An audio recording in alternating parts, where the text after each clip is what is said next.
అప్పుల బాధ తాళలేక రైతు ఆత్మహత్య.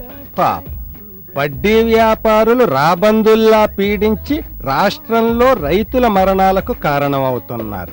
భలేగుంది బావా. అయితే నీకు రాబందు చలపతని టైటిల్ బాగుంటది అనమాట. చాలా బాగుంటది. అప్పిచ్చినప్పుడు ఆపద్బాంధవులం, తిరిగి తీర్చమన్నప్పుడు రాబందులం. మేము ఈ పేపర్ వాళ్ళకి టీవీ వాళ్ళకి ఏరే పనే ఉంటది. రాయాల్సింది మాత్రం రాయరు. ఈ పేపర్ వాడు ఒక నెల బిల్లు కట్టి 2వ నెల కట్టకపోతే ఎత్తాడా పేపరు?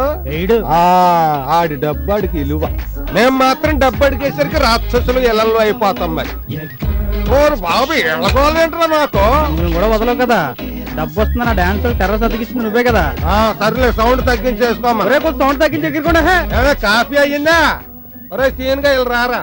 అయిపోయి ఈ రోజు మా బావ చేతిలో. నమస్తే అంకుల్. ఈ అంకులు బంగాళ పెంకులు తర్వాత చూసుకుందాంలే గాని ఏదిరా నా వడ్డీ ఏం చేసావు? అదా బాబాయ్, దుబాయ్ నుంచి ఎంబో రాగానే ఇచ్చేస్తా. నేను అడిగింది అంబో కాదురా, నా వడ్డీ. అది నెక్స్ట్ వీక్ ఇచ్చేస్తా అంకుల్. అలాగే లేరా, వచ్చేకే ఇచ్చేకే తట్టుకెళ్ళి. అది కదా అంకుల్. వచ్చే నెల అసలు ఇవ్వలేదనుకో ఒంటి మీద బొచ్చు ఉంటది. ఆ బట్టలు ఇది అది కూడా ఉండదురా బాబు, వెళ్ళిపోరా. పొద్దుటి నుంచి 10 కిల్లీలు వేసుకున్నాక ఇప్పుడు ఎట్టుకొస్తున్నావు మొదటి కాఫీ. వచ్చే లోపే మీకు అంత తొందర అయితే ఎలాగండి? తీసుకోండి కాఫీ. ఏంటి మీ మొహానికి ఆ నల్ల కళ్ళ జోడు?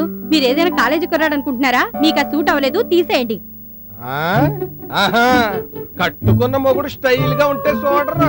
అదే టీవీలోను సినిమాల్లోనూ అయితే హీరోలు ఎగబడి చూసేస్తారు. మీ ఆడోళ్లే ఎంత, ఇంట్లో మాత్రం తెంగర పుచ్చుల్లా జుట్లు ఎరపోసుకుని జిడ్డు ఆడుతూ ఉంటారు.